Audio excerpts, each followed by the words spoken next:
Hello everyone. देखिए, हम class 12 की फिजिक्स स्टार्ट किए थे कल, और उसके अंदर हमने यूनिट नंबर 1 स्टार्ट की थी, जिसका नाम था क्या? Electrical charge, electrical charge and field. Hindi में उसे बोला गया था विद्युत आवेश तथा क्षेत्र। और उसके अंदर हमने कल जो सेक्शन किया था वो था इंट्रोडक्शन, और साथ में हमने इलेक्ट्रिकल चार्ज क्या होता है और उसके क्या क्या फैक्ट होते हैं वो सारे हमने कवर कर लिए थे। आज जो हम टॉपिक पढ़ेंगे तो उसमें पहला होगा basic property of electric charge और मेथड ऑफ चार्जिंग। हमारे जो आज के जो नए टॉपिक हैं वो ये है, लेकिन जो हम पीछे पढ़ कर आए उसको हम जल्दी जल्दी से रिपीट करके फिर हम आगे बढ़ेंगे, और यही पैटर्न हम पूरी क्लास में रखेंगे। तो चलिए एक बार रिपीट करते हैं पूरी चीज़ें। सबसे पहले हम इंट्रोडक्शन पे गए थे। इंट्रोडक्शन में हमने 2 वर्ड सीखे थे, इलेक्ट्रोस्टैटिक एंड इलेक्ट्रोडायनेमिक्स, स्थिर वैद्युत की और गतिक वैद्युत की। इलेक्ट्रोस्टैटिक में हमने टुकड़े किए थे, तो उसमें चार्ज रेस्ट में रहता है, क्या क्या इफेक्ट प्रोड्यूस कर सकता है, उन सब की स्टडी हमने की थी इलेक्ट्रोस्टैटिक्स के अंदर। फिर हम दूसरे सेक्शन में आ गए जिसका नाम था इलेक्ट्रोडायनेमिक्स। इसका क्या मतलब था? चार्ज मोशन में रहता है और क्या क्या इफेक्ट प्रोड्यूस कर सकता है, उन सब की स्टडी हमने इलेक्ट्रोडायनेमिक्स में करनी थी। क्योंकि हम ये रिवीजन सेक्शन है, क्योंकि कल हम पूरा पढ़ चुके थे इसको, तो ये जब रिवीजन कर रहे होंगे तो पूरे की जल्दी जल्दी हम उसको पढ़ रहे होंगे। जब नया टॉपिक आएगा तो उसकी स्पीड स्लो से रखेंगे। फिर हम गए थे किसके पास? हमने 2 वर्ड सीखे थे, नेचर के अंदर हमने देखा मैटर और रेडिएशन होते हैं। मैटर को रेडिएशन में, रेडिएशन को मैटर में कन्वर्ट किया जा सकता है। ये आइंस्टीन की मास एनर्जी रिलेशन बोलती है।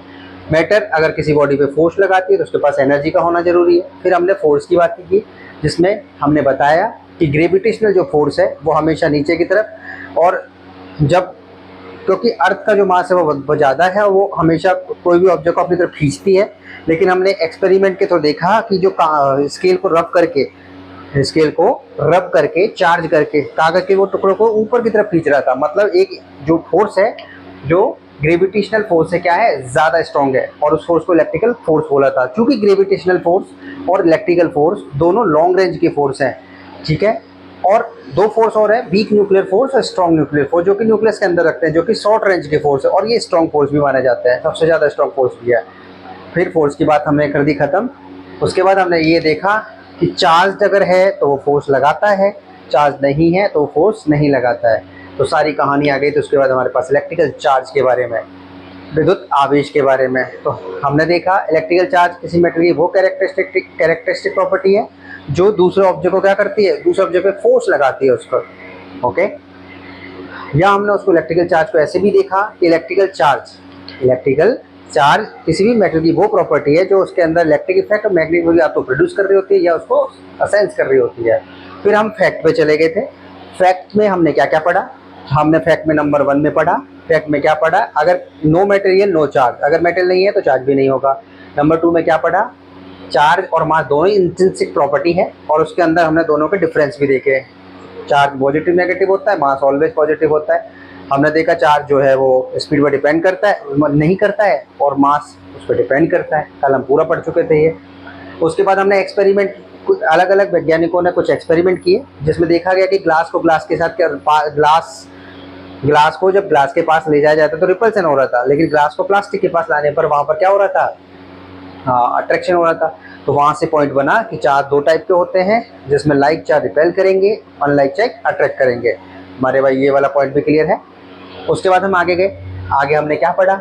आगे हमने पढ़ा कि भाई जैसे कि मैथ में होता है +3 -3 0, ऐसे ही अपोजिट चार्ज पास आते हैं तो एक दूसरे के इफेक्ट को कैंसिल आउट करते हैं, और उसकी वजह से चार्जेस का नोमेनक्लेचर कर दिया अमेरिकन वैज्ञानिक जिनका नाम था बेंजामिन फ्रैंकलिन।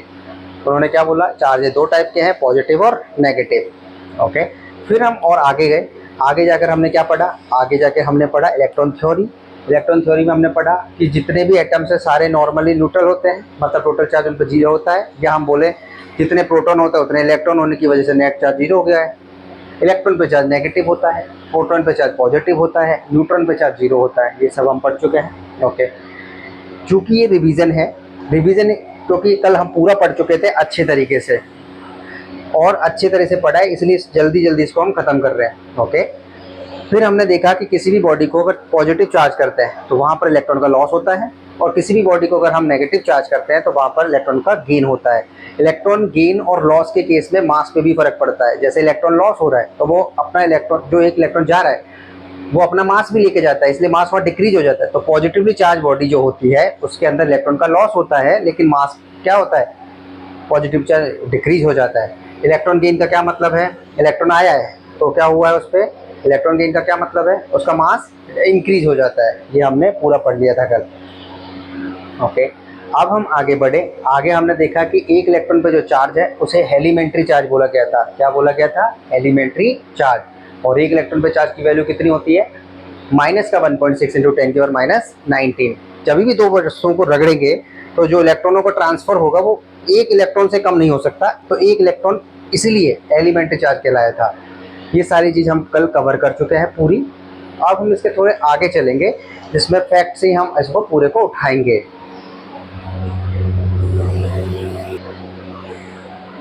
तो इस टाइप से हमने क्या किया, हमने चूंकि सारा पढ़ लिया है, अब हम आगे उठाते हैं। कुछ फैक्ट हमारे एक दो रह गए, जैसे क्या, जैसे देखो हमें पता है अगला जो भी फैक्ट नंबर चल रहा है, चार्ज कौन सी क्वांटिटी होती है, स्केलर क्वांटिटी है। कौन सी क्वांटिटी है, स्केलर क्वांटिटी है। Charge is a scalar quantity. कौन सी राशि है, हिंदी में क्या बोलेंगे, अदिश राशि है। चार्ज कौन सी क्वांटिटी है, अदिश राशि, स्केलर क्वांटिटी।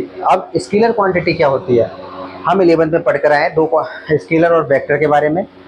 अगर मैग्नीट्यूड चाहिए एक्सप्लेन करने के लिए, ओनली मैग्नीट्यूड, तो उन क्वांटिटीज को हम स्केलर कहते हैं, जैसे कि मास, ओनली मास।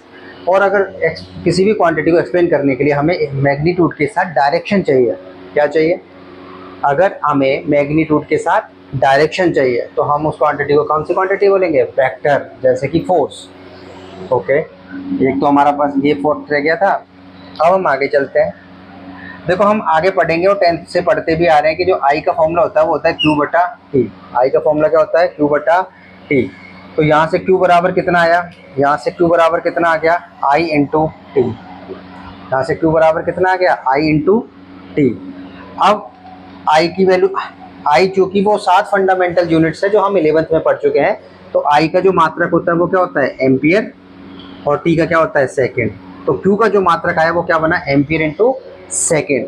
क्या बना, Q का मात्रक एम्पियर इंटू सेकेंड। और इस एम्पियर इंटू सेकेंड को क्या बोला जाता है, कूलाम। क्या बोला जाता है, कूलाम। तो हमारे पास ये आया कि SI यूनिट ऑफ चार्ज, हमारे पास पॉइंट बना SI यूनिट ऑफ चार्ज क्या होती है, कूलाम, COULO। ओके, तो फिर CGS यूनिट क्या होती है चार्ज की, वो याद ही रखनी है हमको। CGS यूनिट होती है CGS यूनिट ऑफ चार्ज, और वो होती है इलेक्ट्रोस्टैटिक यूनिट, जिसको हम शॉर्ट में क्या बोलते हैं, ESU। दोबारा सुनो, हमारे पास पॉइंट है कि चार्ज की यूनिट क्या है, हम यूनिट पढ़ रहे हैं चार्ज की, तो फिर लास्ट यही बचा है। चार्ज की जो यूनिट है SI यूनिट वो कूलाम है, जिसको हम एम्पियर इंटू सेकेंड भी लिख सकते हैं, तो इसलिए हमने कूलाम लिख दिया। CGS यूनिट क्या होती है, ESU, जिसको हम स्टेट कूलाम भी बोलते हैं और फ्रैंकलिन भी बोलते हैं। क्या क्या बोलते हैं, CGS यूनिट ऑफ चार्ज को हम इलेक्ट्रोस्टैटिक यूनिट के साथ साथ उसे स्टेट कूलाम या फ्रैंकलिन बोला जाता है। क्या बोला जाता है, स्टेट कूलाम, ये स्पेलिंग लिख लेना, और दूसरा है फ्रैंकलिन। एक ये स्टेट कूलाम और फ्रैंकलिन, ठीक है।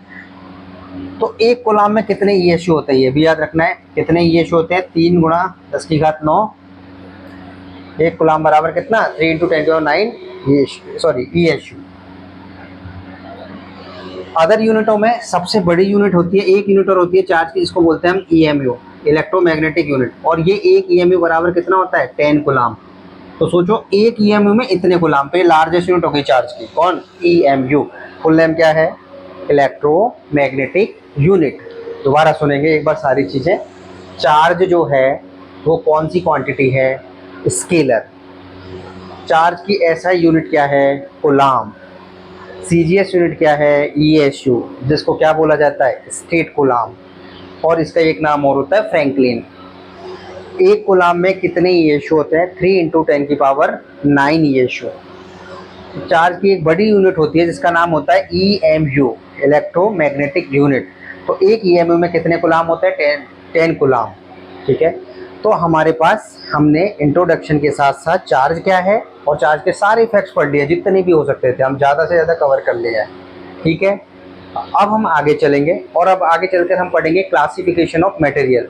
चार्ज मूव कर पाएगा नहीं कर पाएगा उसके आधार पर मटेरियल को क्लासिफाइड किया गया था, जिसके अंदर हमने क्या क्या पढ़ना है, सुनना है अभी तो। कंडक्टर, इंसुलेटर, सेमीकंडक्टर और एक सुपर कंडक्टर भी हम सुनेंगे। तो हम आगे पढ़ते हैं, आगे क्या पढ़ेंगे, क्लासिफिकेशन ऑफ मटेरियल। तो अब हम आगे चलते हैं और क्लासिफिकेशन ऑफ मटेरियल से इसको पढ़ते हैं। देखो, क्लासिफिकेशन ऑफ मटेरियल, जो वर्गीकरण है वो कितने टाइप का होता है। तो हमने बहुत अच्छे से सुना है कि एक होता है कंडक्टर, जिसको हिंदी में चालक बोलते हैं। एक होता है हमारे पास क्या, इंसुलेटर। क्या होता है, इंसुलेटर, जिसको हम कुचालक या अर्धचालक बोलते हैं। इसे क्या बोलेंगे, चालक और वो कुचालक। कंडक्टर क्या चीज़ है और इंसुलेटर क्या चीज़ है। कंडक्टर का मतलब है जिसमें से चार्जेस को फ्लो कर पाते हैं, चार्जेस फ्लो, और इसमें चार्ज क्या करता है, चार्ज डू नॉट फ्लो, मतलब इसमें चार्ज फ्लो नहीं कर पाएंगे और इसमें चार्ज फ्लो कर पाएंगे। तो कंडक्टर क्या चीज़ है, all the material which allow charges to flow then it is called conductors. All the material which do not allow क्या, charges flow, तो उन्हें क्या कहेंगे हम, इंसुलेटर। ओके, तो यहाँ चार्ज फ्लो करेगा और यहाँ चार्ज फ्लो नहीं करेगा। हिंदी में इसको चालक और इसको क्या बोलेंगे, कुचालक। चालक और कुचालक हम इसको हिंदी में बोलेंगे। अब हुआ क्या, इसके एग्जाम्पल्स हम याद कर लेते हैं। एग्जाम्पल्स में जैसे कि कोई सारी मेटल्स इसके अंदर आ जाती है, जैसे कि गोल्ड, सिल्वर वगैरह आदि आदि सारे इसमें आ जाती है, जितनी भी मेटल्स हैं। उसके बाद हम जो ह्यूमन बॉडी है, क्योंकि ह्यूमन बॉडी के अंदर भी चार्जेस का फ्लो होता है, तो ह्यूमन बॉडी इसके अंदर आ गई। मानव शरीर जिसको हिंदी में बोलते हैं, अर्थ आ गई, और भी बहुत सारी चीज़ें, ग्रेफाइट इसके अंदर आ जाएगा, बहुत सारी चीज़ें, मरकरी है, बहुत सारी चीज़ हमको याद कर लेनी है। जब इसके प्रॉपर नोट्स आएंगे तो वहाँ पर ये पूरे लिख देंगे अपन।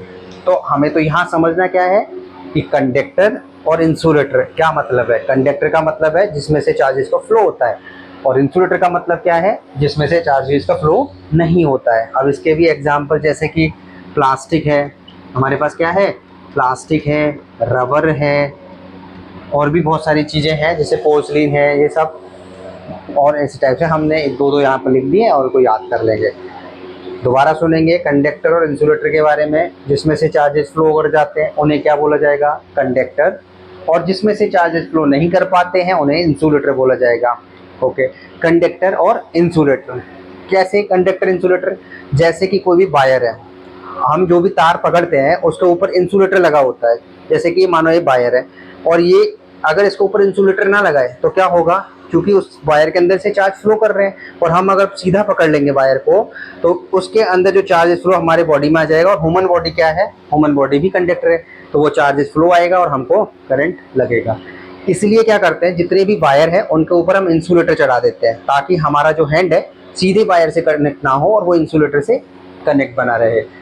ऐसे ही एक एग्जांपल और है कंडक्टर इंसुलेटर का, जैसे कि पावर हाउस, वहाँ पर इलेक्ट्रिसिटी बन रही है और उसको पहुँचानी है घर पर, तो एक तार के थ्रू पहुँचेगी। अब चूंकि दूरी बहुत ज़्यादा है, खंभों पर उनको लटकाया जाएगा, और चूंकि वो खंभे से इलेक्ट्रिसिटी कहाँ आ सकती है, अर्थ के अंदर, इसलिए जो वायर है और जो खंभा है उनके बीच में क्या लगाया जाता है, इंसुलेटर, ताकि चार्ज सीधा सीधा फ्लो होकर पावर हाउस से हमारे घरों में पहुँच जाए। ये था कंडक्टर और इंसुलेटर। हमें सिंपल सा याद रखना है, जिनके अंदर चार्ज फ्लो करता है कंडक्टर, जिनके अंदर चार्ज फ्लो नहीं करता इंसुलेटर। दो एग्जांपल्स याद कर लिए, मेटल सारी इसमें, ह्यूमन बॉडी जिसमें, अर्थ इसमें, प्लास्टिक, रबर आदि सब इसमें आ जाती है।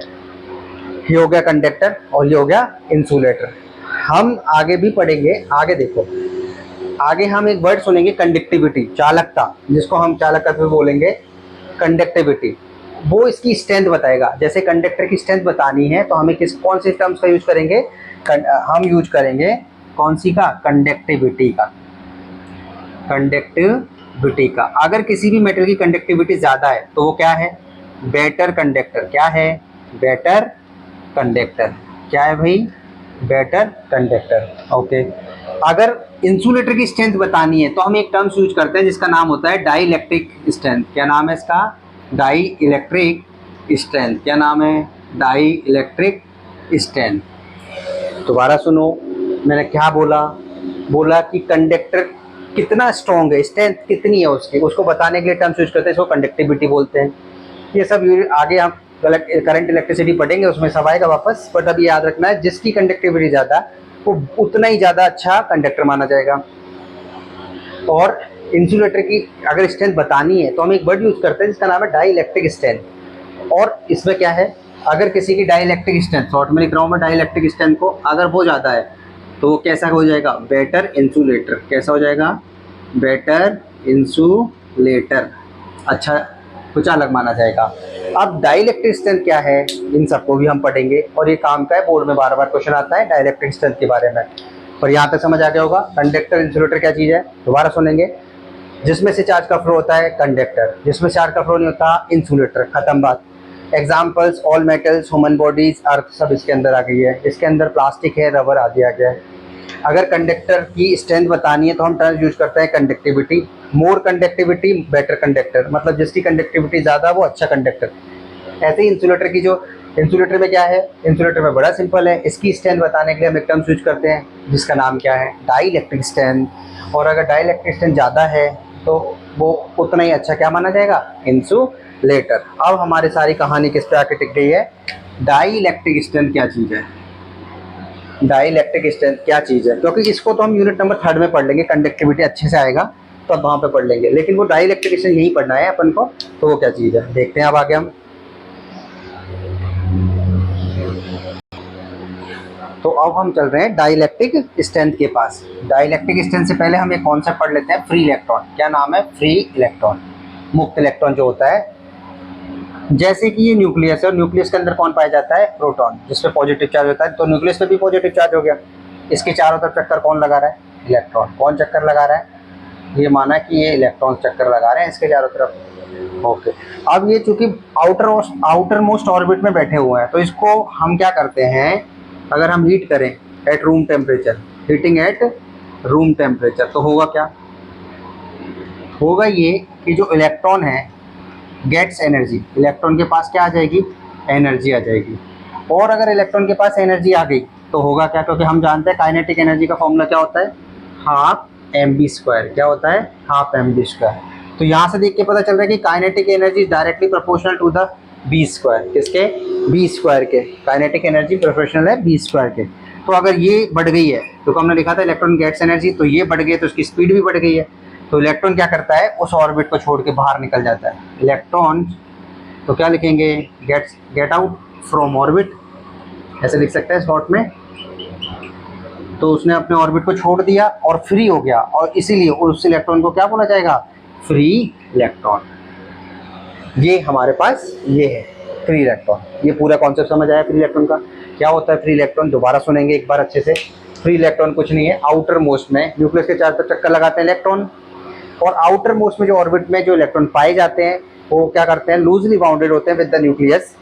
ओके, तो उनको थोड़ी सी भी अगर एनर्जी दे दें हम तो होगा क्या? उनके पास एनर्जी मिलने से वो उस ऑर्बिट को छोड़ के बाहर आ जाएंगे, और उन इलेक्ट्रॉन को क्या बोला जाएगा? Free electron. तो पहला, अब चूंकि ये इलेक्ट्रॉन मान लो कहीं जाएगा बाहर, ये इलेक्ट्रॉन इस ऑर्बिट को छोड़ के जाएगा, ऐसे ये इलेक्ट्रॉन छोड़ के तभी गया है जब ये जो फोर्स लग रहा है या जो इलेक्ट्रिक फील्ड है, जब ये इलेक्ट्रिक फील्ड ज़्यादा रहा होगा, ये जब फोर्स की वैल्यू ज़्यादा रही होगी तभी जाके इलेक्ट्रॉन मूव कर रहा है।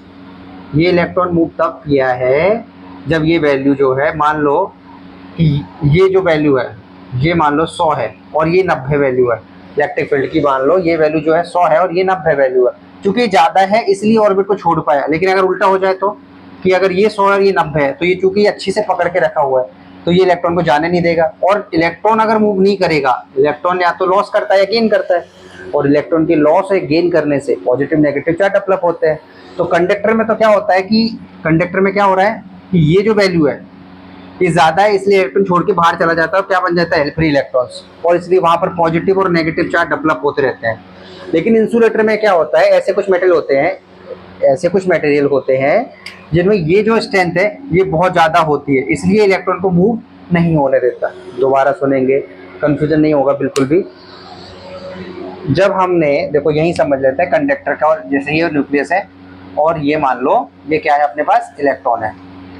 कंडक्टर के केस में तो क्या हुआ, कंडक्टर के केस में क्या हुआ, देखो कंडक्टर के केस में तो क्या हुआ, ये इलेक्ट्रॉन आसानी से मूव कर पा रहे थे क्योंकि ये एनर्जी, ये जो वैल्यू है ये कम है और ये वैल्यू ज्यादा है। लेकिन इंसुलेटर के केस में क्या हुआ, ये वैल्यू ज्यादा हो गई है और ये वैल्यू कम है, तो ये इसको अच्छे से पकड़ के रखा हुआ है और ये इलेक्ट्रॉन को जाने नहीं दे रहा।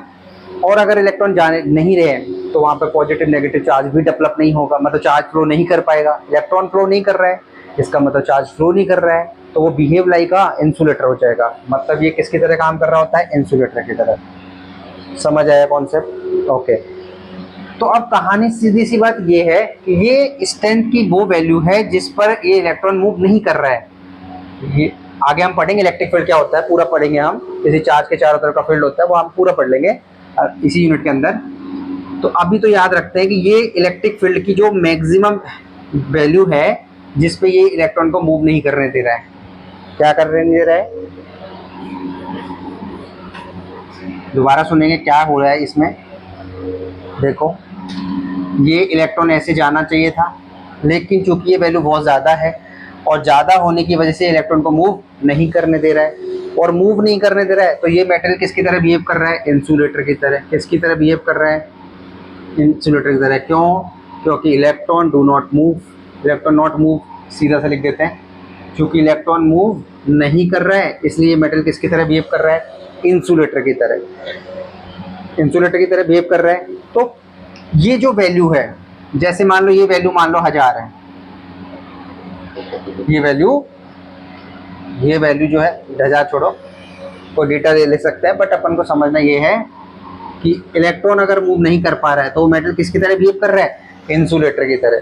किसकी तरह बिहेव कर रहा है, इंसुलेटर की तरह। तो इस मैक्सिमम स्ट्रेंथ को क्या बोलते हैं अपन, मैक्सिमम स्ट्रेंथ, इसको नहीं, इसको maximum strength of electric field, जिस पे मटेरियल किसकी तरह बिहेव करे, इंसुलेटर की तरह। दोबारा सुनेंगे, इस इलेक्ट्रिक फील्ड की वो मैक्सिमम स्ट्रेंथ जिस पे ये मटेरियल किसकी तरह बिहेव कर रहा है, इंसुलेटर की तरह, उसे बोला जाता है, उस प्रॉपर्टी को डाई इलेक्ट्रिक स्ट्रेंथ। दोबारा सुनेंगे, ये इलेक्ट्रिक फील्ड की वो मैक्सिमम स्ट्रेंथ को बताता है जिस पे ये मटेरियल किसकी तरह बिहेव कर रहा है, इंसुलेटर की तरह। तो उसको, उस प्रॉपर्टी को बोला जाता है डाई इलेक्ट्रिक स्ट्रेंथ। नहीं समझ आया होगा समझ। अगर इलेक्ट्रॉन मूव कर जाता है तो चार्जेस बनते रहते हैं, चार्जेस फ्लो कर रहे होते हैं और उसकी वो कंडक्टर की तरह बिहेव कर रहा होता है। लेकिन और जब ये वैल्यू ज़्यादा हो जाए, इलेक्ट्रिक फील्ड की स्ट्रेंथ जो है इतनी ज़्यादा हो जाए कि ये इलेक्ट्रॉन को मूव ही ना करने दे, तो उस केस में क्या होता है, ये मेटल इंसुलेटर की तरह बिहेव करता है। तो उसे बोला जाता है dielectric strength. Maximum strength of the electric field जिस पे जो मटेरियल है वो इंसुलेटर की तरह बिहेव करता है, उसे बोलते हैं डाई इलेक्ट्रिक स्ट्रेंथ। अगर इलेक्ट्रॉन को मूव कराना है, चलो आगे पढ़ते हैं। अगर इस इलेक्ट्रॉन को मूव कराना है, इलेक्ट्रॉन को मूव कराना है तो हमें क्या करना पड़ेगा, इस स्ट्रेंथ को बढ़ाना पड़ेगा, इस स्ट्रेंथ से ज़्यादा करना पड़ेगा वैल्यू को। जैसे मान लो कोई वैल्यू है जिसपे 1000 न्यूटन का फोर्स लग रहा है, तो 1000 न्यूटन के फोर्स पे ये इंसुलेटर की तरह बिहेव कर रहा है। लेकिन अगर मैंने 1000 से 1 पॉइंट भी ज़्यादा कर दिया तो ये किसकी तरह बिहेव कर जाएगा, कंडक्टर की तरह। नहीं समझे, समझ आया होगा। जैसे ये जो है डाइलेक्ट्रिक स्ट्रेंथ की अगर हम बात करें तो डाइलेक्ट्रिक स्ट्रेंथ पे कुछ वैल्यू तक तो वो इंसुलेटर की तरह बिहेव करता है। अगर उसको हम थोड़ा सा भी ज़्यादा कर दें तो वो इंसुलेटर जो है कंडक्टर की तरह बिहेव करने लग जाता है। कंडक्टर की तरह बिहेव करने लग रहा है, उसे बोला जाता है break down electric field, break down electric field. तो अब हमें क्या याद रखना है, हमें याद रखना है कि एयर के लिए जो डाइलेक्ट्रिक स्ट्रेंथ है वो कितनी होती है। मैं लिख रहा हूँ, एयर के लिए जो डाइलेक्ट्रिक स्ट्रेंथ है, ये तो बहुत बार पूछा गया, 3 × 10⁻6 न्यूटन बटा मीटर, या इसकी यूनिट आगे हम पढ़ेंगे भी, वोल्ट बटा मीटर है। ये अपन न्यूटन बटा मीटर नहीं है, न्यूटन बटा कूलाम है। तो पूरी कहानी समझ आई होगी, डाइलेक्ट्रिक स्ट्रेंथ क्या चीज़ है। अभी हम पूरे को समराइज कर देते, थोड़ी देर में रुके। देखो अगर हम अब बात करें तो अभी तक हमने क्या क्या पढ़ा, कंडक्टर, इंसुलेटर। कंडक्टर जिसमें चार्ज का फ्लो होता है, इंसुलेटर जिसमें चार्ज का फ्लो नहीं होता है। और ऑल मेटल्स, अर्थ, ह्यूमन बॉडी सब कंडक्टर्स है, प्लास्टिक, रबर, इंसुलेटर है। कंडक्टर की स्ट्रेंथ को बताने के लिए हम कंडक्टिविटी का यूज करते हैं, जिसकी कंडक्टिविटी ज़्यादा वो अच्छा कंडक्टर माना जाता है। इंसुलेटर की स्ट्रेंथ बताने के लिए हम डाइलेक्ट्रिक स्ट्रेंथ का यूज करते हैं, तो जिसकी डाइलेक्ट्रिक स्ट्रेंथ ज़्यादा वो बेटर इंसुलेटर माना जाता है। अभी हमने ये पूरा पढ़ा जिसमें हम सिंपल से बात समझे कि डाइलेक्ट्रिक स्ट्रेंथ क्या होती है। तो मैक्सिमम स्ट्रेंथ होती है उस इलेक्ट्रिक फील्ड की जिस पे क्या होता है, मटेरियल इंसुलेटर की तरह बिहेव करता है। अगर उसे थोड़ी सी वैल्यू ज़्यादा कर दें तो मटेरियल इंसुलेटर से कंडक्टर में कन्वर्ट हो जाता है, तो उसे बोला जाता है डाइलेक्ट्रिक स्ट्रेंथ। अब एयर के लिए डाइलेक्ट्रिक स्ट्रेंथ कितनी होती है हमने अभी अभी पढ़ा, और वो कितना है 3 गुणा 10⁶ न्यूटन बटा कूलाम। इसका सीधा सीधा मतलब ये भी है, 3 गुणा 10⁶ जो होती है, इसका क्या मतलब है कि 1 कूलाम पे इतना फोर्स लगाया जाए, 1 कूलाम पे इतना फोर्स लगाए तब तक वो इंसुलेटर की तरह बिहेव कर रहा है, और उससे थोड़ा सा भी ज़्यादा कर दे तो कंडक्टर की तरह बिहेव कर जाएगा। ये था कंडक्टर और इंसुलेटर की पूरी कहानी, बहुत अच्छे से हमने पढ़ी है, आगे भी आते रहेंगे, लेकिन अब हमने अच्छे से कर लिया है।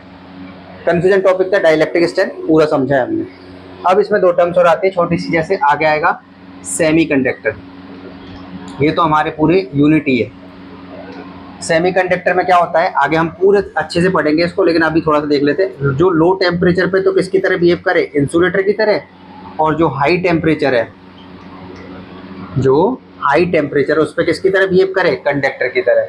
अर्धचालक इसको हिंदी में बोलेंगे। जो निम्न ताप है उस पर तो कुचालक की तरह, और उच्च ताप पर किसकी तरह बिहेव करे, चालक की तरह, उन्हें बोला जाता है क्या, सेमीकंडक्टर। इस अभी एक टर्म्स और आएगी हमारे पास, सुपर कंडक्टर। क्या नाम है उसका, सुपर कंडक्टर। क्योंकि हम छोटे शॉर्ट में देख रहे हैं चीज़ों को, तो देखते हैं क्या सुपर कंडक्टर क्या है। सुपर कंडक्टर का मतलब ही क्या है, ऐसा कंडक्टर जो सुपर हो, मतलब उसमें करंट का जो है फ्लो बहुत ज़्यादा हो। और ऐसा कब होता है, जब आर लगभग रोकने वाला जो है वो प्रतिरोध लगभग कितना हो जाए, रेजिस्टेंस कितना हो जाए, 0। क्या बोला, जिसमें ऐसा कंडक्टर जिसमें करंट का फ्लो बहुत ज़्यादा होता है। हम आगे पढ़ेंगे सुपर कंडक्टर को क्या चीज़ है ना। तो यहाँ पर रेजिस्टेंस की वैल्यू कितनी होती है, 0, और इसमें करंट की वैल्यू क्या हो जाती है, बहुत ज़्यादा, उसको हम बोलते हैं super conductor.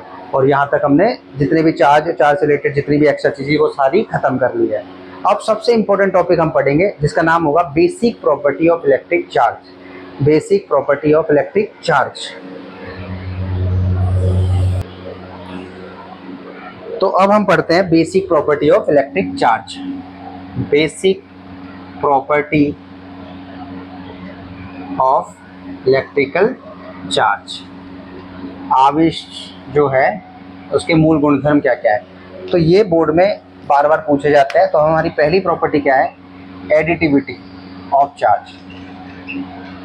Additivity of charge Hindi में क्या बोलेंगे इसको, आवेशों की योज्यता।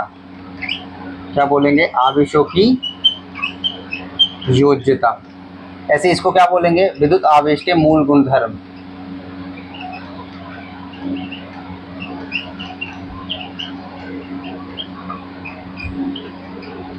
तो इसके अंदर पहली प्रॉपर्टी क्या है, देखो अब इसको समझते हैं अपन क्या चीज़ है। हमारे पास पहली प्रॉपर्टी आती है एडिटिविटी ऑफ चार्जेस। तो हमको बहुत अच्छे से पता है कि जो चार्ज है वो कौन सी क्वांटिटी है, स्केलर। और स्केलर में जब चीज़ों को जोड़ा जाता है तो हम नॉर्मली जोड़ देते हैं, जैसे 3 और 2 ये दोनों स्केलर है, तो इसको ऐसे जोड़ के आंसर कितना जाता है, 5। तो ये हो गया। तो मान लो कि ये कोई सिस्टम है, एग्जाम्पल से समझते हैं। जैसे यहाँ पर 3 कूलाम चार्ज है, इसके अंदर एक पॉइंट पे -2 कूलाम चार्ज है, एक 3 कूलाम और है, एक 4 कूलाम और है। तो अब इस सिस्टम का नेट चार्ज अगर पूछा जाए तो हम कैसे लिखेंगे, क्योंकि चार्ज हमारे पास स्केलर क्वांटिटी है, और स्केलर क्वांटिटी में टोटल निकालने के लिए नॉर्मली जोड़ देते हैं, और उस सम को हम क्या बोलते हैं, एल्जेब्रिक सम। तो कैसे लिखेंगे, +3 -2 +3 +4, तो आंसर आ जाएगा 4 3 7 3 10 में से दोगे 8 कूलाम। तो नेट चार्ज कितना आ गया, 8 कूलाम। तो हमने क्या किया, ये सब प्लस है तो प्लस के साथ, माइनस है तो माइनस के साथ, प्लस है तो प्लस के साथ, मतलब चिन्ह के साथ हमने क्या कर दिया है, जोड़ दिया है विथ साइन। तो algebraic sum of all individual charges, algebraic sum of all individual charges is equal to the net charge of the system. This property is known as additivity of charges. क्या मतलब है इसका, किसी भी system का total charge निकालने के लिए हम क्या करेंगे, जितने भी इंडिविजुअल चार्ज हैं उनको एल्जेब्रिक सम कर देंगे विथ साइन, वही उस सिस्टम का क्या होगा, नेट चार्ज। यही प्रॉपर्टी है एडिटिविटी ऑफ चार्ज। दोबारा सुनेंगे, इंपॉर्टेंट टॉपिक है। एडिटिविटी ऑफ चार्ज क्या चीज है? एडिटिविटी ऑफ चार्ज का मतलब सिंपल सा है, क्योंकि चार्ज स्केलर क्वांटिटी है तो किसी भी सिस्टम का हमें नेट चार्ज निकालना है, जितने भी इंडिविजुअल चार्ज है उन सबका क्या कर देंगे, algebraic sum with sign, plus है तो प्लस, माइनस है तो माइनस। इस प्रॉपर्टी को हम एडिटिविटी ऑफ चार्ज कहते हैं। हिंदी में भी सेम ही है। ओके, दूसरी प्रॉपर्टी हम चालू करेंगे जिसका नाम क्या है, charge is conserved. Charge is conserved. अब हम दूसरी प्रॉपर्टी चालू किए हैं जिसका नाम क्या है, चार्ज इज कंजर्व, आवेश का संरक्षण। जैसे कि ऊर्जा संरक्षण में होता है, ऊर्जा को ना तो उत्पन्न कर सकते हैं ना नष्ट कर सकते हैं, बल्कि एक रूप से दूसरे रूप में ट्रांसफर कर सकते हैं। Energy can not be created not be destroyed, it can be transferred only from one body to another body. ऐसे सेम टू सेम चार्ज है। चार्ज में भी क्या होता है, charge can not be created not be destroyed, it can transfer from one body to other body. जैसे ये मान लो कोई ग्लास है और ये है सिल्क। क्या किया, ये ग्लास है और ये क्या है, सिल्क। ये बिफोर रबिंग है, बिफोर रबिंग।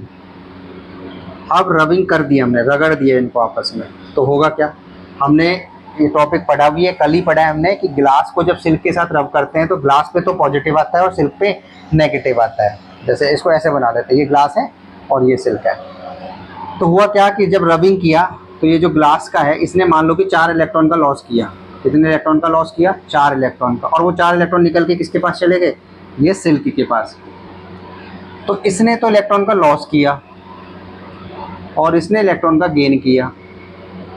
जहाँ इलेक्ट्रॉन का लॉस होता है, कल भी पढ़ा हमने, वहाँ पर कौन सा चार्ज डेवलप हो जाता है, पॉजिटिव। और जहाँ इलेक्ट्रॉन का गेन होता है वहाँ पर कौन सा चार्ज डेवलप हो जाता है, नेगेटिव। तो एक बॉडी पॉजिटिव हो गई है, एक बॉडी नेगेटिव चार्ज हो गई है। अच्छा, इस पे जो हुआ, इसने लॉस किया इसलिए यहाँ पर कितना चार्ज हुआ, -4। इस पे चूंकि इलेक्ट्रॉन्स आए हैं, गेन किया है ना इसने, तो क्या हुआ बताओ। अगर हम बात करें 2 मिनट, देखो चार्ज इज कंजर्व्ड है, तो देखेंगे चार्ज इज कंजर्व्ड में क्या हो रहा है, ग्लास और सिल्क है बिफोर रबिंग। इस पे भी नेट चार्ज कितना है, 0। इस पे भी चार्ज 0, दोनों की वजह से नेट चार्ज अभी भी कितना है, 0। लेकिन जब हमने रबिंग कर दिया, रगड़ दिया, तो ग्लास से 4 इलेक्ट्रॉन निकल, माना कि 4 इलेक्ट्रॉन निकल गए सिल्क पे पहुंचे, और जहाँ चूंकि इसने इलेक्ट्रॉन को लॉस किया तो इसमें पॉजिटिव चार्ज आएगा। अच्छा, यहाँ पॉजिटिव आएगा क्योंकि लॉस करता है तो कौन सा चार्ज आता है, पॉजिटिव। और इसने वो 4 इलेक्ट्रॉन को गेन किया इसलिए यहाँ पर नेगेटिव चार्ज आएगा, और यहाँ पर क्या आ गया, -4। तो अभी भी जो नेट चार्ज है वो कितना है, 0। तो हमारा पॉइंट भी ये बना कि charge is always conserved. Charge only transfer हो रहा है इस बॉडी से इस बॉडी में। देखो यहाँ पर +4 ही है और यहाँ पर -4 ही है, लेकिन नेट चार्ज हो गए दोनों केस में कितना है, 0। तो बस यही है प्रॉपर्टी, चार्ज इज कंजर्व्ड। कि charge can not be created nor be destroyed, it can be transferred only from one body to other body. आवेश को ना तो उत्पन्न कर सकते हैं ना नष्ट कर सकते हैं, बल्कि इसे एक रूप से दूसरे रूप में स्थानांतरित कर सकते हैं। थर्ड प्रॉपर्टी है क्वांटाइजेशन ऑफ चार्ज, हिंदी में बोलेंगे आवेश का क्वांटीकरण। देखो थर्ड प्रॉपर्टी हम चालू करें हैं, और थर्ड प्रॉपर्टी का नाम क्या है, क्वांटाइजेशन ऑफ चार्ज, आवेश का क्वांटीकरण। पहली बात तो हमें ये समझना है कि जब भी 2 बॉडी को रब किया जाता है, जब भी 2 बॉडी को रब करेंगे तो इलेक्ट्रॉनों का जो ट्रांसफर होगा वो या तो मिनिमम कितना निकल सकता है, या तो 1 इलेक्ट्रॉन निकलेगा या 2 या उससे ज़्यादा। तो क्योंकि हमने देखा था कि सबसे छोटे से छोटा चार्ज होता है जो कि इलेक्ट्रॉन पे होता है, और उसे हमने एलिमेंट्री चार्ज बोला था, कल हमने पढ़ा है पूरा। तो जो इलेक्ट्रॉन जो ट्रांसफर होता है वो हमेशा इंटीग्रल फॉर्म में होता है, इसलिए जो नेट चार्ज होगा वो उसको लिखा जाएगा +-Na। क्या लिखा जाएगा, +-Na, जहाँ पर n कितना होना चाहिए, 1 2 3 इस टाइप से। क्या नहीं होना चाहिए, पॉइंटों की फॉर्म में नहीं हो, बस ऐसे फ्रैक्शन की फॉर्म में नहीं होना चाहिए, इंटीग्रल मल्टीपल। और तो इसलिए हमारे पास पॉइंट भी हमारे पास क्या बन गया कि इसका पॉइंट क्या बना, इलेक्ट्रिक, किसी भी बॉडी पे जो इलेक्ट्रिक चार्ज होगा, electric charge on body is integral multiple of electron. इसी प्रॉपर्टी को क्या बोलेंगे, क्वांटाइजेशन ऑफ चार्ज। क्वांटाइजेशन ज़रा समझ आया, क्योंकि इलेक्ट्रॉन सबसे छोटे से छोटा चार्ज कितना हो सकता है, जो कि 1 इलेक्ट्रॉन पे होता है, जिसे हम एलिमेंट्री बोलते हैं चार्ज। और एलिमेंट्री चार्ज जैसे किसी भी बॉडी पर जो चार्ज होता है टोटल वो कितना होता है, इस एलिमेंट्री चार्ज का कितना गुना होता है, n गुना। इस प्रॉपर्टी को हम क्वांटाइजेशन बोलते हैं। दोबारा से 2 मिनट में basic property of electric charge हमने स्टार्ट किया और उसमें सबसे प्रॉपर्टी हमने क्या पढ़ी, एडिटिविटी। क्योंकि चार्ज स्केलर क्वांटिटी है इसलिए जो टोटल चार्ज होगा किसी भी सिस्टम का, उन सब जितने भी इंडिविजुअल चार्ज है उन सबका अलजेब्रिक सम कर देंगे विद साइन। पहली प्रॉपर्टी खत्म। दूसरी प्रॉपर्टी हमने कौन सी पढ़ी थी, चार्ज इज कंजर्व्ड। उसमें चार्ज ऑलवेज कंजर्व्ड रहता है बॉडी का, बस चार्ज का ट्रांसफर हो सकता है एक बॉडी से अनदर बॉडी। ये पूरा समझा हमने। थर्ड प्रॉपर्टी कौन सी है, क्वांटाइजेशन ऑफ चार्ज। इसमें क्या होता है कि टोटल चार्ज जो भी होगा बॉडी का वो एलिमेंट्री चार्ज का n टाइम्स होगा और n जो वैल्यू वो इतनी होगी इतनी नहीं, ये नहीं हो सकती। तो यहाँ पर आकर हमारी बेसिक प्रॉपर्टी जो है चार्ज की वो भी खत्म हो जाती है। अब हमारा चार्ज में एक टॉपिक बच गया है जिसका नाम है मेथड ऑफ चार्जिंग।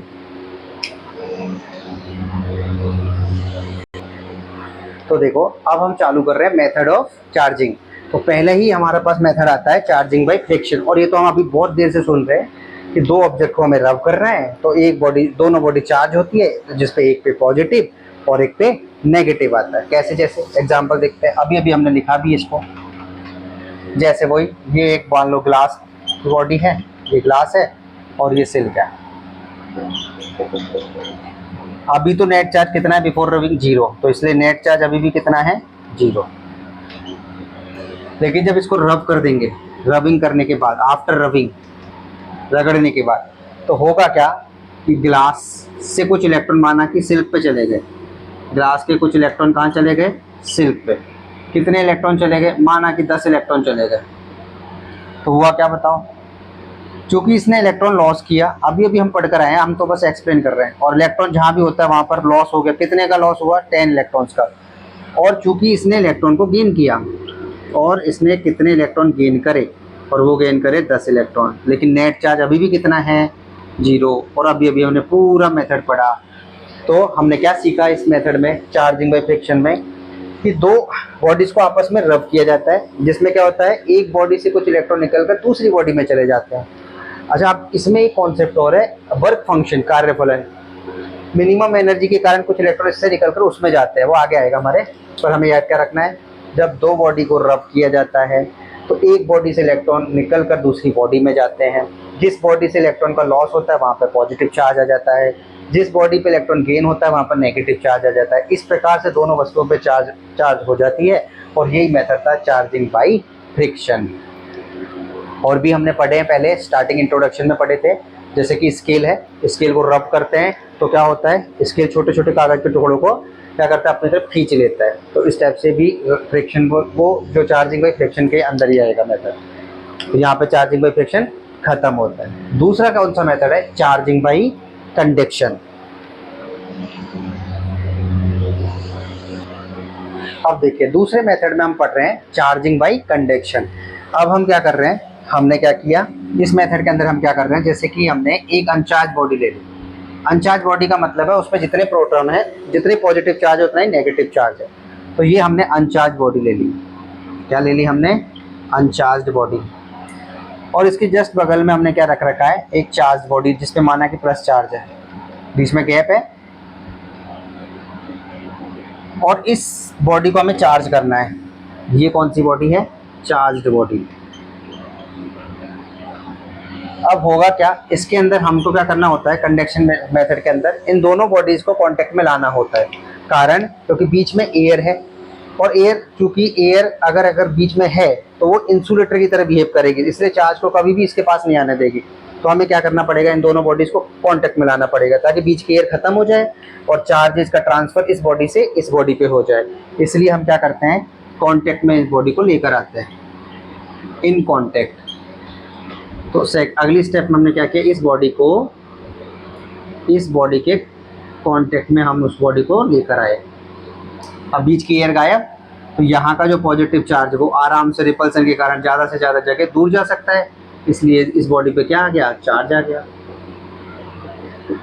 और दोनों बॉडी क्या हो गई, चार्ज हो गई है। देखो ये बॉडी का जो चार्ज है फैल गया अच्छे से, फिर दोनों बॉडी को क्या कर दो, अलग अलग।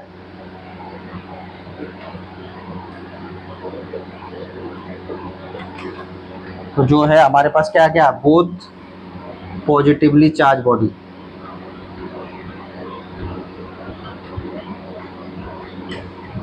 दोबारा सुनेंगे चार्जिंग बाई कंडक्शन में क्या हुआ। चार्जिंग बाई कंडक्शन में एक अनचार्ज बॉडी को एक चार्ज बॉडी के कांटेक्ट में लेकर आते हैं।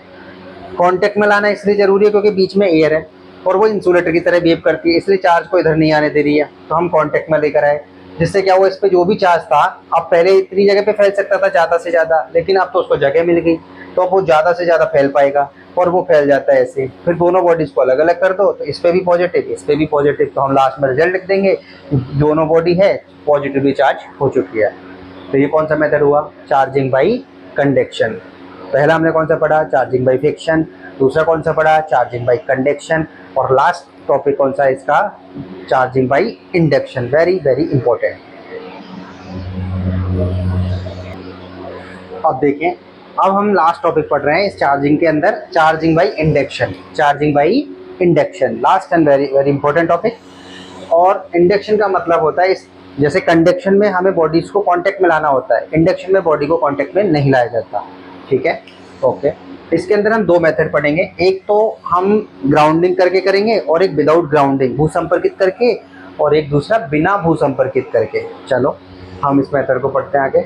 जैसे कि हमने कोई अनचार्ज बॉडी ले ली, क्या ले ली, अनचार्ज बॉडी, और उसको इंसुलेटर स्टैंड पे रख दिया हमने। इंसुलेटर स्टैंड क्यों, क्योंकि चार्ज इसका फ्लो नहीं होगा, यहीं रहेगा चार्ज अगर होगा भी तो जितने पॉजिटिव उतने नेगेटिव, इसलिए वो अनचार्ज बॉडी ले ली। ये कौन सी बॉडी ले ली हमने, अनचार्ज्ड बॉडी। और इसको हमें चार्ज बनाना है, कौन से मेथड से, चार्जिंग बाई इंडक्शन से। स्टेप नंबर 1 ये step. Step number 2, step number 2 में हमने क्या किया बताओ, हमने क्या किया, इस जो हमारे पास छोटा बना देते डायग्राम, ये जो बॉडी है इसके पास मान लो पॉजिटिव रॉड रख दिया हमने। कौन सी बॉडी के पास, ये इस बॉडी के पास, और वो ये वही इंसुलेटर स्टैंड है। अब हुआ क्या, कांटेक्ट नहीं किया हमने, पॉजिटिव चार्ज बॉडी को इसके कांटेक्ट में नहीं लाया, हम इसके पास में रख दिया हमने। तो अट्रैक्शन के कारण क्या होता है, इसके अंदर जितने भी इलेक्ट्रॉन थे वो इसके पास आ जाते हैं, इस यहाँ पे, और रिपल्सन के कारण जितना भी था पॉजिटिव वो यहाँ चला जाता है। हम इसको ऐसे भी देख सकते हैं कि इलेक्ट्रॉन अगर उठ के यहाँ आएंगे तो वहाँ पे लॉस होगा और उसकी वजह से उस पर पॉजिटिव आ जाएगा उस सरफेस पे। तो हमने देखा यहाँ चार्जेज जो है वो उनके बीच में गैप क्रिएट हो गया, डिस्टेंस बन गई है। और जब चार्जेस के बीच में डिस्टेंस हो गए, चार्जेस अलग अलग हो गए, पॉजिटिव और नेगेटिव डिस्टेंस पे आ चुके हैं, तो इसको बोलते हैं हम पोलराइज हो चुका है चार्ज। यहाँ पर आगे पढ़ेंगे हम पोलराइज्ड। देखो कुछ दूरी पे आ गया, नेगेटिव अलग है पॉजिटिव अलग है, तो यहाँ पे चार्ज कैसा हो गया, पोलराइज्ड हो गया है। ओके, स्टेप नंबर क्या होगा, ये 2। ये हमारे पास आ गया स्टेप नंबर 2। अब हम चलते हैं आगे की तरफ। आगे हमने क्या किया, स्टेप नंबर 3 में इस चार्ज बॉडी, ये जो हमारे पास बॉडी थी, इसको हम क्या कर देंगे, ग्राउंडिंग कर देंगे, भू संपर्कित कर देंगे। स्टेप नंबर 3 में हमने वही चार्ज बॉडी को तो पास में रखा अभी भी, और ये जो बॉडी थी तुम्हारे पास, इसको हमने क्या कर दिया, भू संपर्कित। और ये भू संपर्कित का क्या है, साइन, और वो यही वो कुचालक स्टैंड तो है ही हमारे पास, और उस पर रख दिया। यहाँ पे माइनस बैठा हुआ है अट्रैक्शन के कारण, तो यहाँ पे जितना भी प्लस था वो सब कहाँ चला गया, अर्थ में चला गया। तो उस सरफेस पे कौन रह गया, नेगेटिव रह गया अभी। और ये कौन सी है तुम्हारे पास, स्टेप नंबर 3 हो गई। अगली स्टेप में चलते हैं। आप अभी भी क्या किया हमने, अगली स्टेप में हमने क्या किया, इस वायर जो था अर्थिंग वायर, उसको काट दिया, और काटने के बाद अभी भी रॉड तो पास में रखी है, और वो जो वायर था उसको हमने काट दिया।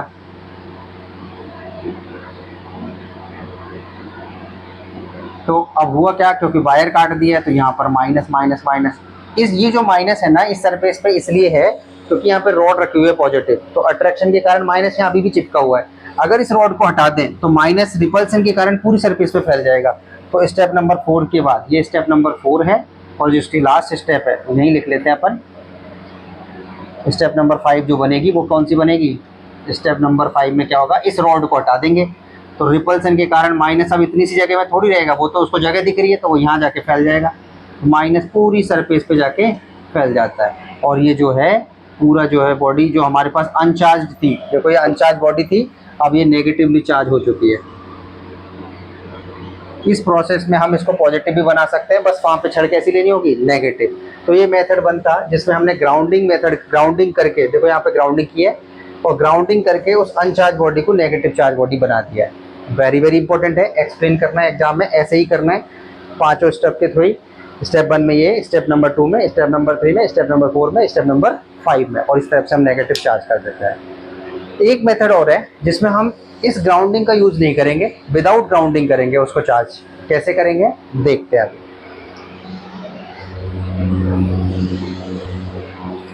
देखो अब हम क्या करेंगे, विदाउट ग्राउंडिंग करके बॉडी को चार्ज करेंगे। इस बार हमने क्या किया, स्टेप नंबर 1 में हमने 2 अनचार्ज बॉडी ले ली और उनको ऐसे रख रखा है, दोनों ही अनचार्ज है और ये वही कुचालक स्टैंड है, इंसुलेटर स्टैंड है। Step number 1। स्टेप नंबर 2 में हमने क्या किया, इन दोनों बॉडीज के पास में इस वाले सरफेस में माना कि हमने पॉजिटिव रॉड ले गए, तो अभी हमने कांटेक्ट में नहीं लाया है क्योंकि मेथड कौन सा पढ़ रहे हैं हम, इंडक्शन। और इंडक्शन में क्या होता है, विदाउट कांटेक्ट। इंडक्शन का मतलब ही है कि बिना कांटेक्ट के आए हुए इन सरफेस पे चार्ज का डेवलप हो जाना।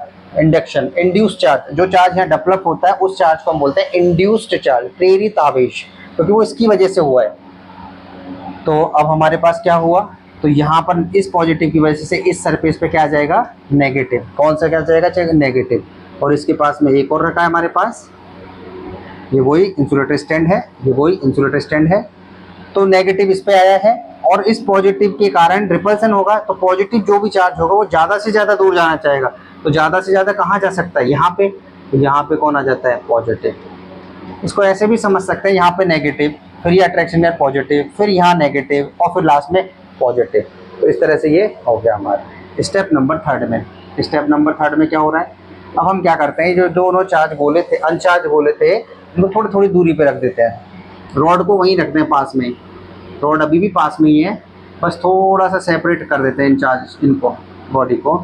ये चार्ज। अब बताओ, अभी भी पॉजिटिव की वजह से इस पर क्या बैठा हुआ है, नेगेटिव, और इस पर क्या बैठा हुआ है, पॉजिटिव। बस हमने सेपरेट किया है बस। ओके, स्टेप नंबर 4 में क्या करेंगे, हम इस छड़ को ही हटा देंगे। होगा क्या, जैसे ही छड़ हटेगी तो ये नेगेटिव को, पहले तो अट्रैक्शन के कारण इतनी सी जगह में सिकुड़ के बैठा हुआ था, अब चूंकि छड़ हट गई है, छड़ हट गई तो क्या हुआ, छड़ के हटने से नेगेटिव चार्ज आराम से पूरे पे फैल जाएगा। तो इस पे पूरे पे क्या आ जाएगा, negative negative negative negative negative. और वो पॉजिटिव भी बैठा हुआ था रिपल्सन के कारण, तो उस पर भी क्या आ जाएगा, पूरे पर पॉजिटिव पॉजिटिव पॉजिटिव पॉजिटिव। ये कौन सा मेथड हुआ, देखो पहले दोनों अनचार्ज थी, अब ये नेगेटिव और वो पॉजिटिव चार्ज हो चुकी है। तो यहाँ पे आके हमारा ये मेथड ऑफ चार्जिंग पूरा कंप्लीट होता है। अभी तक हमने क्या क्या पढ़ लिया है, इंट्रोडक्शन हम पूरा अच्छे से पढ़े, इलेक्ट्रिक चार्ज के बारे में पूरा पढ़े, फैक्ट अबाउट चार्ज बहुत अच्छे से तरीके से सारे पॉइंट्स कवर करें, फिर basic property of electric charge बहुत अच्छे से करें, मेथड ऑफ चार्जिंग जो अभी अभी खत्म करें हमने, पूरे सारे पॉइंट्स हमने अच्छे से कवर कर लिए हैं।